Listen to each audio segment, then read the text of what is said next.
Hey there, fellas. So recently, these videos have been popping up here and there on the internet. You see a car driving down the road, and an oncoming vehicle or one headed the same way launches something that gives the car a good hit. And there is a wide variety of items that might come flying. Anyway, I suggest we shed a bit of light on the topic. What does actually happen to a car when something comes flying at it from a speed of 80, 90, or maybe even 100 kilometers an hour? Okay, let's get stuck right into it. Here's how we're going to go about this one. Over here we have a car, it's a nice old Lada.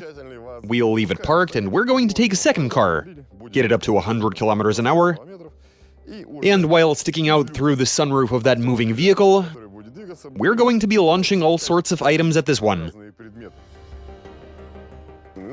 We'll start with something that you constantly find lying out on the road. Granted, these might be on the larger side, but it's what we got. And the curious thing is that they can easily come flying out backwards, sideways, forward, in any direction.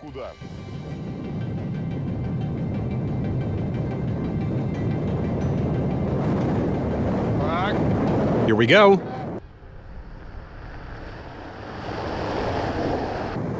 Hit the target.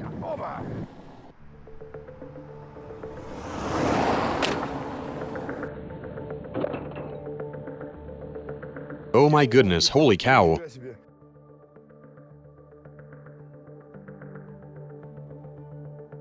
That's from one of the rocks. Not bad at all. Also, this spot right here took a hit, scraped all the way to the bare metal. That is some considerable damage. But crucially, the windshield held up. So the only thing posing any threat to whoever is inside the car would be the tiny shards of glass. That is very good. Also, I've got me this here apple, which I'd imagine is tasty, but I guess we'll have to sacrifice it. Let's see what happens to the car when it's hit with this wonderful fruit.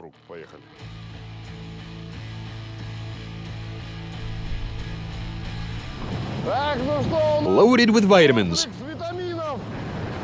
Here we go.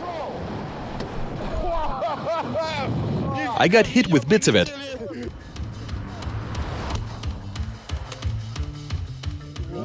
Holy cow. Ain't that something? Wait, that's it splattered. It's not that bad. Wait, that's not right.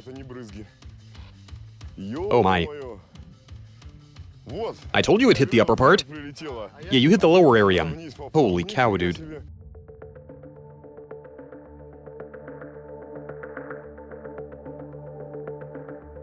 It's just a vitamin-packed little apple, but look at what it can do at that sort of speed. Now we get to the next set of vitamins, which would be a pumpkin. I've got me a flying pumpkin.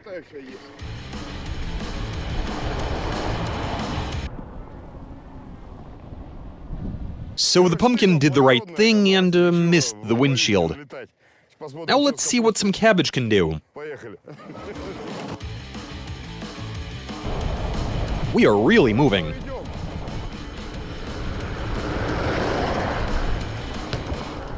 Did you hear that thump? That was nasty. Nasty indeed.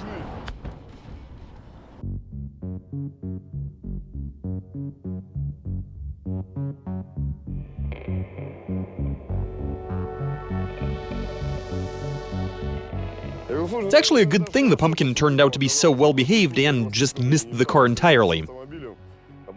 But just look at what the cabbage has done. It breached the screen, flew through the cabin, then around here it started to peel,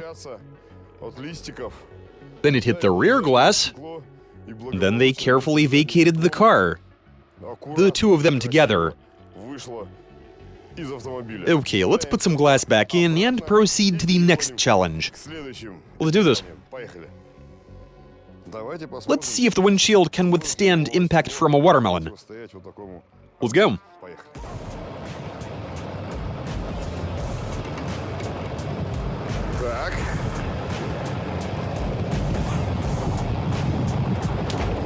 Oh, for real?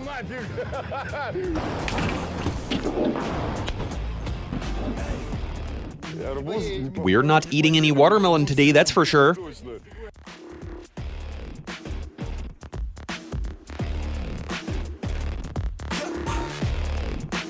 Oh wow, it actually struck the interior, my oh my. I'd imagine that piece was cut off by the roof. This all looks pretty amusing, but the sad reality is that at this sort of speed, even something like a head of cabbage or a watermelon presents a serious hazard. I mean, they just flew all the way fucking through. This is a serious danger for occupants of the car. But let's fit another windshield, put the rear glass back in, and keep right on going. Here we go.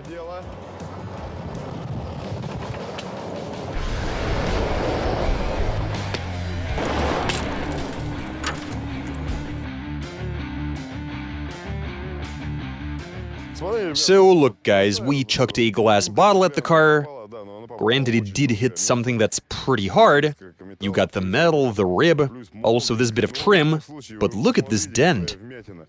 It'd take quite a bit of force to make such an indentation. Also, we got this brick. And there are a ton of trucks on highways that are transporting these. You can see that it's of reduced weight, but it's not light by any means. But let's see what this thing does to a car when traveling at 100 kilometers an hour.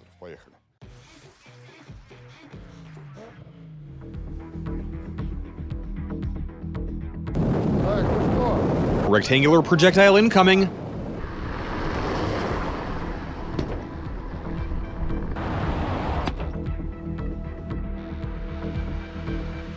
It pierced the metal? Yeah, it was laying flat upon impact. Then the fuel door, the rib. Here it went right through. Now I suggest we try this. And this kind of thing can very well wind up in the path of any car on the road, because they do sometimes fall off of cars. And now I suggest we simulate that sort of situation. Let's do this.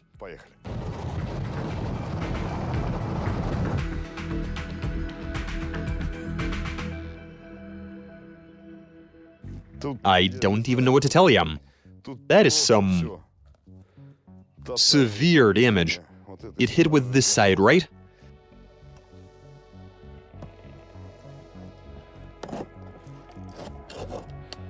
Yeah, that's how it impacted. As usual, you just can't predict what'll happen. You never really know where it'll impact after getting thrown. Yeah, it's pretty tough to work out. But you will see that the part of the muffler with, a bit of pipe on it hit the door, pierced it, and smashed the window, settling down right next to the car. It is the fall season, people are transporting firewood in trucks, but let's imagine that a little tree stump falls out of one. And yeah, we only have a small one.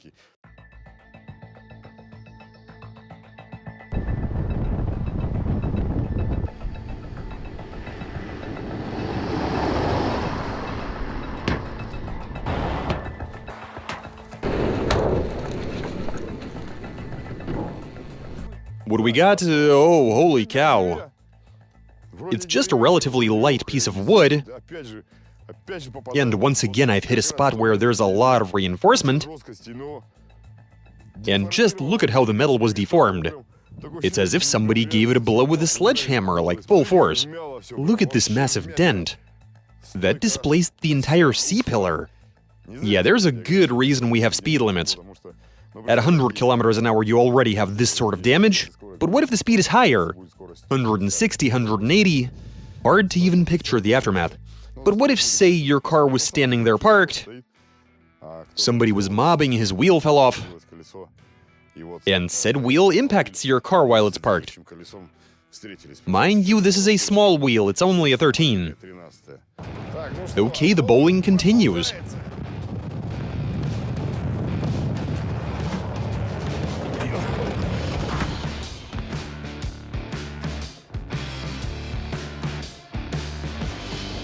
Holy Holy moly.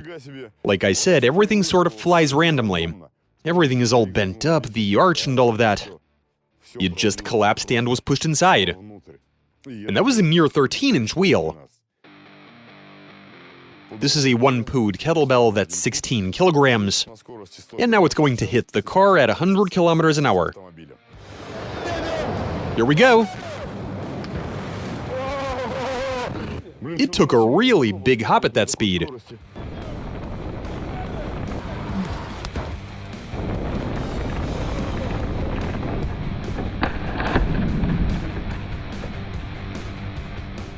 Ricocheted off the ground. That's what I was aiming for it to then hit the car. Holy cow.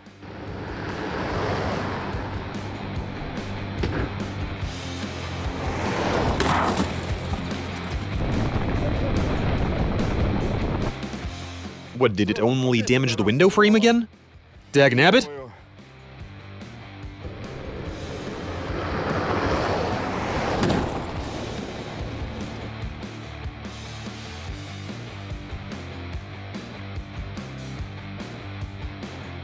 At this speed, that is a lot of force.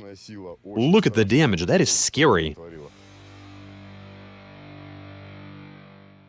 And now we get to the interesting part. We got us this pencil, this here bar. Scary to even imagine what it can do at 100 Ks. But let's try and see.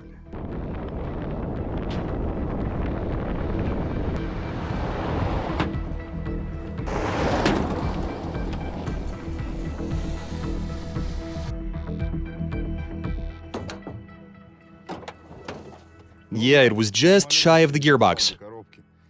But it wouldn't have hit it. See where it poked through? A lot of it pierced through the car up until it stopped. And that was at just 100 kilometers an hour, when only one of the cars was even moving.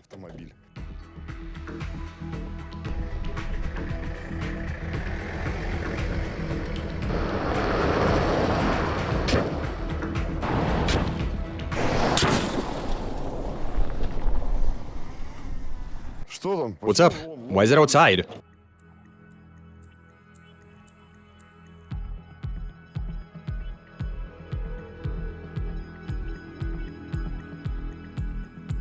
Then it apparently went through the seat, wow. Just a bit more and, no, it actually punctured the tire.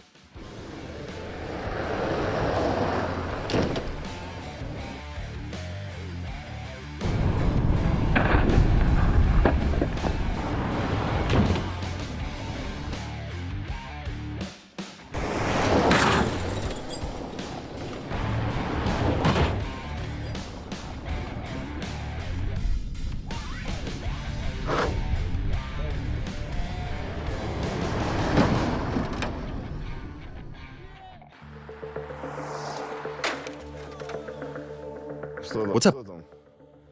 What happened? Holy cow.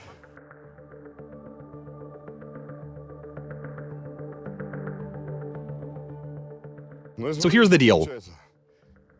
It pierced through the hood, which it obviously would without much issue.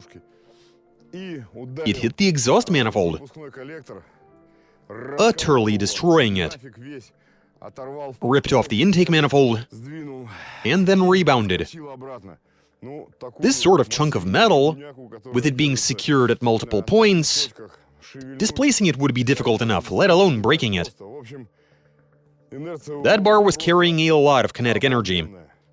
So there's your experiment. The larger fruits and vegetables were flying right through the windshield, presenting a severe hazard for whoever might have been in the cabin. The heavier items were not just life-threatening for occupants of the car, they were also life-threatening for the car itself. And once you get to a metal bar, it pierces the car with utter ease, with no trouble at all. At this point, I'd like to make an appeal to whoever transports stuff. Doesn't matter where you're taking it, how far, you need to have it properly secured. Not only a matter of your safety, but also of the people around you. And you saw it all for yourselves, that's it for this video, catch you guys later.